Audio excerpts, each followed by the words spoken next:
मुर्गा होइबा गली गली बउआइबा तुरका घर के मुर्गा होइबा गली गली बउआइबा भोजन के आयोजन नहीं के बाबा भोजन के आयोजन नहीं के भूखे तू रह जाइबा भोजन के आयोजन नहीं के हमारा भोर पर गई नहीं उमेश व्यास के जितना चेला बा न बैक और आधा व्यास हो तो ये बोल दिले बा कि भोजन के आयोजन नहीं के भूखे तू रह जाइबा कहले बा कि तेल मसाला लागी ता तेल मसाला लागी ता नेमान हो जाई अगर मुर्गा के कुकुरबा मार के जो फेंक दी माछी भिनकी तक राम राम हट कथी है रे आ ओकरे तेल मसाला में फ्राई कर दे छे एक मुट्ठी और चावल लाओ ना एक मुट्ठी और चावल लाओ ले आओ तेल मसाला लागी त नेमान हो जाई भैया भजन के बिना बैल वीरान हो जाई। अब चले गया मास्टर ओहे सती दूसरा जन्म में राजा हेमंचल के घर में जन्म लेली पार्वती नाम से बबुआ कुछ दिन बीतल तो जाके तपस्या करे लगनी भोले शिव के ध्यान लगौनी बबुआ है नहीं दीति के ओद्र से तारकासुर के उत्पत्ति भई तारकासुर जाके मधु नामक जंगल में जाके 100 बरस तपस्या कैलस के कर ब्रह्मा जी के ओम ब्रह्माय नमः ओम ब्रह्माय नमः ओम ब्रह्माय नमः जब 100 बरस पूर गई बा तो ब्रह्मा जी हंस पर सवार होके गई नहीं अगर की तपस्वी तुम्हारा तपस्या पर मैं खुश हूँ कुछ मांगो तारकासुर वरदान मांग ले बा वरदान पाके दुनिया के हिलावे लगले देवता लोग हेने होने भागे लगले बबुआ अंत में देव लोग कहमा गनी ऋषि महामुनि सब ब्रह्मा जी के पास कहले ब्रह्मा जी सब सारा करतूत आपका है तारकासुर का उत्पात मुझे सहल नहीं खेजा बताई कि तारकासुर के कैसे मरण होई ब्रह्मा जी कहने की अरुआ सब जाई भोले शंकर जी योग साधना में बाने उनका ध्यान तोराई पार्वती से शादी हुई अहे पार्वती जी के ओद्र से 6 मुड़ के लड़का हुई ओकरे हाथे उमर आई ब्रह्मा जी कहने का आर जटाधारी डमरूधारी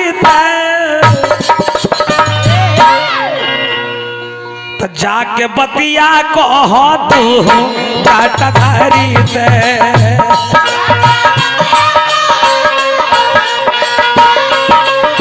हाय जाके बतिया कह तू भोलदानी से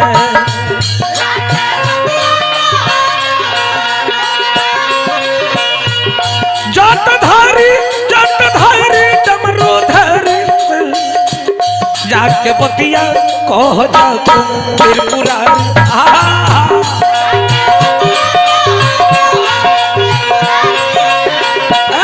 जाके बतिया कह तू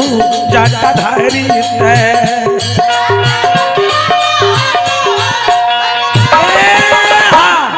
रउआ सब भोले शंकर जी के पास जाइए ध्यान तोराई देवता लोग गइल बनी सन भोले शंकर जी के लगे आंख मुन कर बैठल रहनी सन सब कहले का ओहे भाव लगल बा का कि खो बाबा कि चादर बिछाओ बलमा चंदनिया चादर बिछाओ बलमा नींद लगी तो जे सोए रहना हमरो ससुर जी के दूधू बलकवा सबसे सुंदर हमार बलमा चंदनिया चादर बिछाओ बलमा नींद लगी तो जे सोए रहना लोग कहले का कि खोला ना ये न बाबा ए बाबू अरे खोला नयन बाबा बाबा हो खोला नयन बाबा आँख मुदला में काम आ जा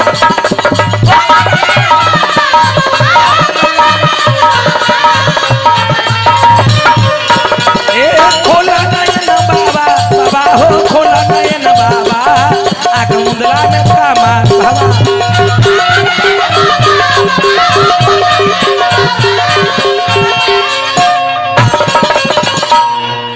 भोले शंकर जी ध्यान तोड़ लेना तो अंत में देवता लोग इंद्र के परी के बोलावल गइल बा बोलौलस कि अब के देवता बानी ऐसा हो गइल बानी जमाना के अनुसार अगर हमनी से ना भक्त से ना नजर खोलनी ध्यान तोड़नी तो परी नाचे है तो कहो ध्यान तोड़ दी है परी आके नाचती है गावतिया कहो तरीका कि पहले बातें रुनिया देखेला सारी दुनिया अरे गोरी अखिया में कजरा लगावे लगली का है भोले शंकर जी के मनावे खातिर गोरी अखिया में कजरा लगावे लगली आ गोरी पतली कमरिया हिलावे लगाई गोरी पतली कमरिया हिलावे लगली नाचली हो गाइली हो तोरीली हो गाना नाचली हो गाइली हो तोरीली हो गाना पहले बात रुनिया देखल सारी दुनिया पहले बात रुनिया देखल सारी दुनिया गोरी अखिया में कजरा लगावे लगली गोरी छम छम पायलिया बजावे गोरी छम छम पायलिया बजावे बाबा परी जाके नाचा तारी भोले शंकर के लगे भोले शंकर ध्यान न तोड़ने तो अंत में कामदेव के पास गई नहीं कामदेव के काम हो कि बिगड़ल काम के बना देवे के बा कामदेव गइल बनी आ जाके आ भोले शंकर के लग जाके पुष्प के बांध चलो निकली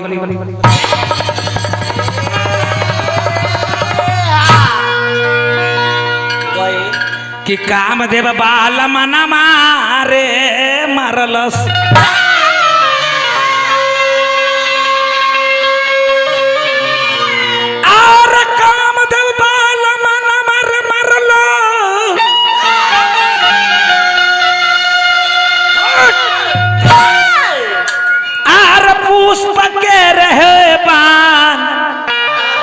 बनमा लगोई तेरे दैबा बनमा लगोई तेरे दैबा बाबूजी आ तोरले शिवाजी ध्यान बनमा लगोई तेरे दैबा तोरले शिवाजी ध्यान बनमा लगोई तेरे दैबा अरे तोरले शिवाजी ध्यान बनमा लगोई तेरे दैबा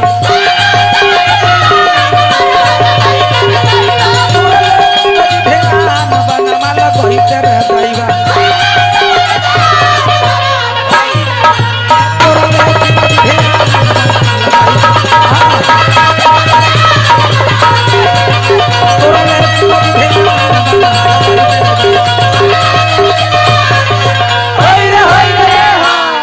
जैसे ही पुष्प के बाण यानी कि भोले शंकर की छाती में लगल बा ध्यान तोड़ती हनी बबुआ तेसरा नेत्र के खोलनी कामदेव जल के भस्म हो गए जब कामदेव के जीवन लीला समाप्त भइल बारे ने रति के मालूम भइल बा मांग के सिंदूर करिया हो गए रति के बुझाइल कि हमर राजा जी मरा गईले कहले का बाबूजी ओहे भाव लगल बा कि अरवल जिला पढ़ली के रानिया नही लगलई के नौकरिया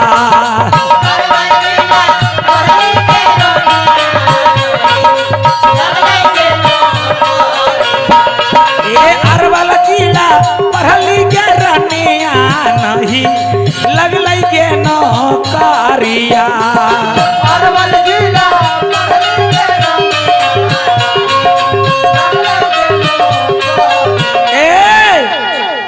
पटना जिला पढ़ने के रनिया लागी गेले गे नौकरिया, लेकिन कहले का मांग के से दुर्गा रे दैवा होई गइले रे कारिया।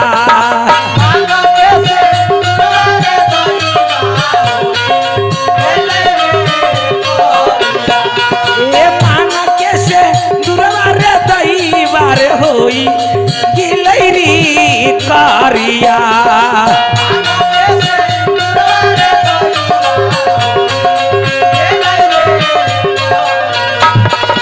आखिया के आंसूरे धारी के रोबे ली हो बेचारिया।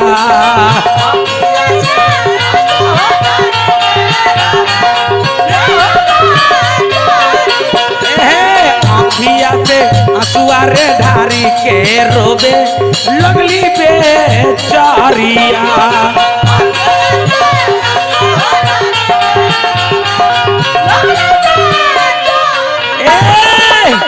रति की आंख से झरझर आंसू गिरे लगल, जाके भोले शंकर जी के लग जाके चरण पे गिर गई। आ कहने का कि विधाना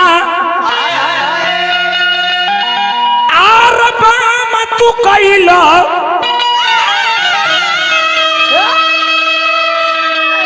आर यबला ये गो नारी के हमरा पति के मार देनी, अब हम कैसे दुनिया में रहे। कि विधाना चल ओहे कट में चले के बाद कि विधाना तू कैलो अबलाई को नारी के विधाना बाम तू कैलो अबला ये को नारी के छोड़ला ना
पकड़ के रोबे लगली त्रिपुरारी के पैया पकड़ के रोबी लगली त्रिपुरारी के छोड़ला मांग उजारी के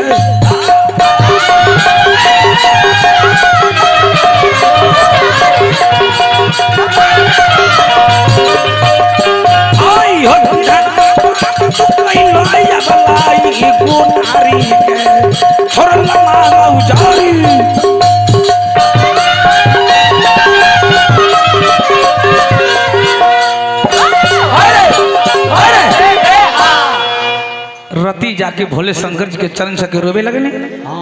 भोले शंकर जी कहने कि जाए यह द्वापर में कृष्ण के बेटा प्रद्युम्न द्रौपदी बनी बबुआ आओ भालो का आ होले के बारा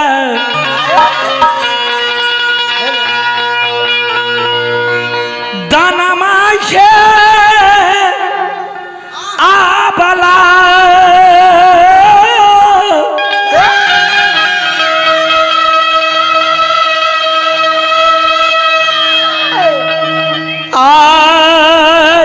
चल ले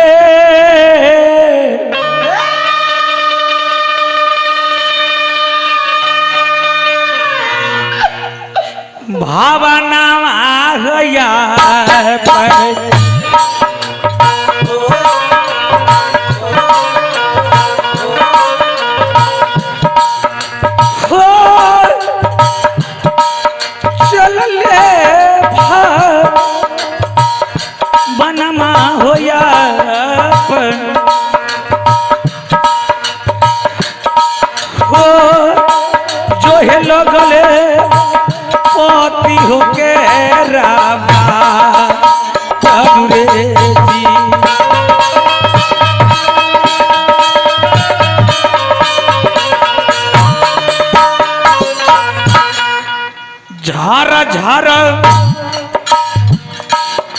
आंसू होगी रैया रति के ना ये नमा होया जुदी रति के ना ये नमा होया जुदी जो है लगले मोती के रोती अरे बानू रे जी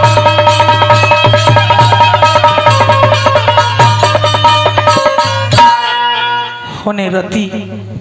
अपना पति के बाट जो है लगले अब है ने देवता लोग जाके भोले शंकर जी से कहनी महाराज कहले का कि करी ना विवाह बाबा माना और कहा नामा हो करी ना विवाह बाबा माना और कहा नामा हो तो पूरा गौरव मन के यार माना जी पूरा गौरव मन के यार माना जी के नहीं जाने तोहरा सब जहानमा में के नहीं जाने तोहरा सकल जहानमा में लिखल बाटे बेदावा पुराना जैसे ही शादी ब्याह के बात भई भोले शंकर जी कहने कि तू पागल बरो पागल है हमारा से शादी के करी रे न हमरा रहे खातिर घर बा न दुआर बा भांग छोड़ दोसर भंडार नहीं खे कौन ऐसा लड़की होई से हमरा से शादी करी केहू राजा घर के बेटी होई हमरा से शादी होई हाथ में मेहंदी लगावत होई हमरा घरे आई है तो भांग रगड़ते रगड़ते हाथ करिया हो जाई पागल वाला जा चली जा भाग यहाँ से देवता लोग कहले कि ना सरकार जिसको फोटो आंख में गर जाती है उसी से शादी होता है लेकिन ना बहुत यानी कि जिद करे के बाद भोले शंकर जी कहने की ठीक बा अब है ने अब का कोई नहीं भरोसा दे दी देवता लोग के आ एनी सप्तऋषि के कहनी बियाह कटवा के से जा होने पार्वती जी तपस्या करो तरी जाके ओकरा के बियाह के बिगाड़ा बियाह के काट देवे के सप्तऋषि जाके कहनी का मास्टर हो कि सजनमा तो हर पागल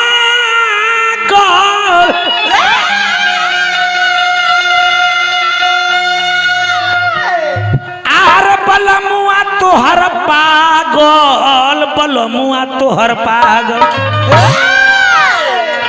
हे पार्वती जी तोरा शादी करे के बा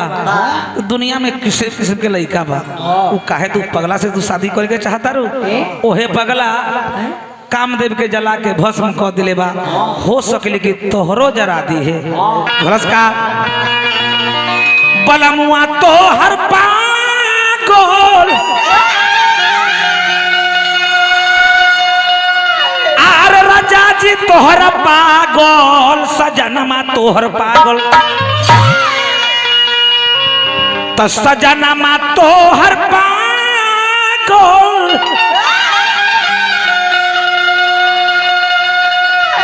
भइले हो राम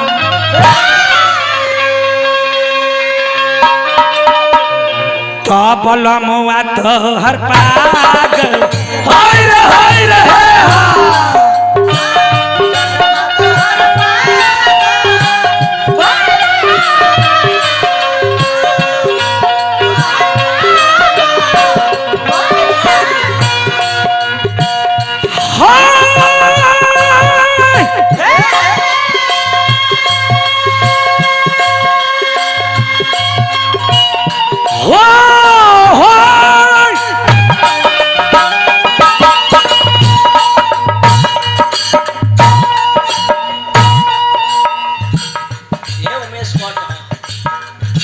बलमुआ तोहर पागल भइले ये राम सजनमा तोहर पागल हाय रे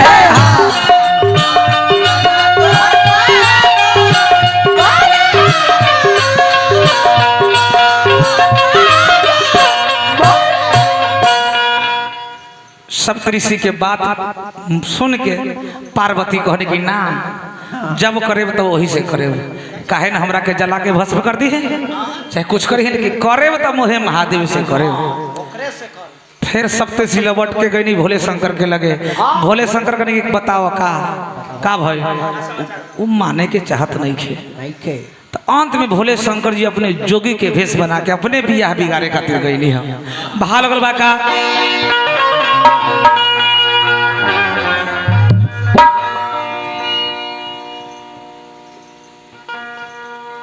कि जोगिया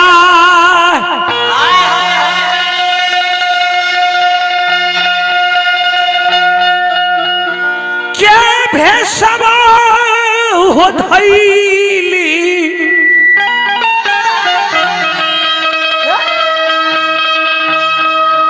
आहो शिव जाटा धारी आया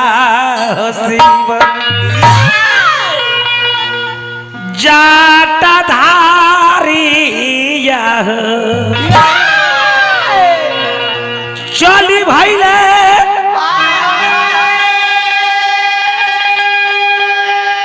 अरे बनवा के रे जी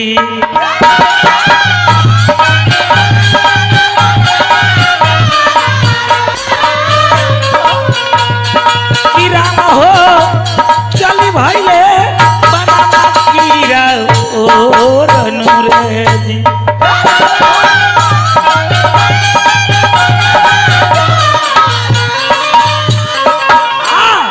भोले शंकर जब जोगी के भेष बना के गई कहली पार्वती तो बेल के सुखल पतई चिवा तारो आ पगला से शादी करे खातिर मत करते शादी करो हम तोरा जीवन खातिर कहतनी शादी ब्याह एक बार होला। पार्वती जी कहनी का बाबा बाबा कि नहीं जा बमाना हो बाबा हो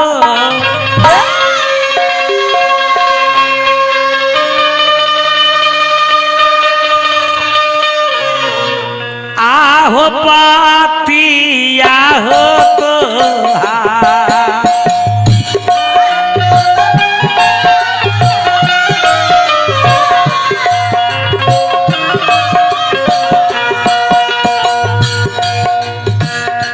नहीं जब मानब हो बाबा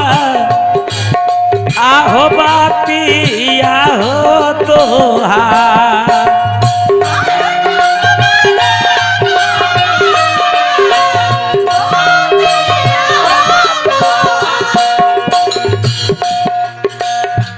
हम जब करबई हो बाबा भोले बाबा से विवाह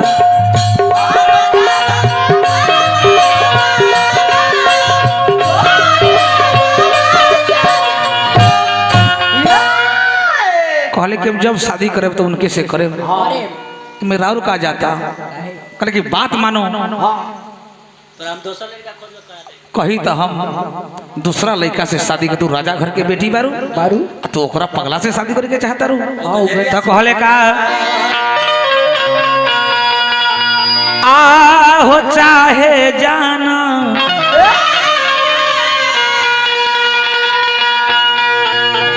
जयतई हो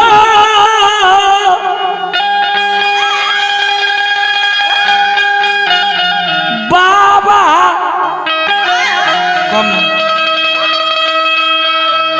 आहो चाहे जाना रही तई हो बाबा करूंगी तुझी से हो चाहे जाए रही तई हो बाबा हो हम करवई हो भोले